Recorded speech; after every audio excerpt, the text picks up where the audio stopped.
നമസ്കാരം. നിപ്പ സ്ഥിരീകരിച്ച സാഹചര്യത്തിൽ കേരളത്തിൽ നിന്നുള്ള യാത്രക്കാർക്ക് പരിശോധന ഏർപ്പെടുത്തി തമിഴ്നാട്. പാലക്കാട് വാളയാർ അതിർത്തിയിലാണ് പരിശോധന നടത്തുന്നത്.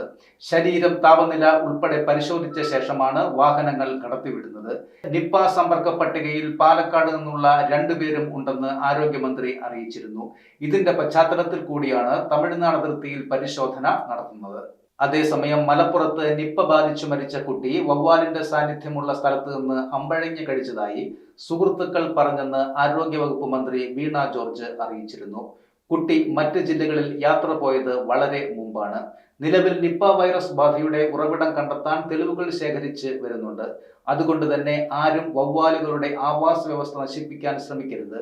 അവയെ ഓടിച്ചുവിടാനും തീയിടാനും ശ്രമിക്കരുത്. അത് അപകടം വർദ്ധിക്കുന്നതിന് കാരണമാകുമെന്നും കൂടുതൽ വ്യാപനത്തിന് സാധ്യത ഉണ്ടാക്കുമെന്നും മന്ത്രി പറഞ്ഞു.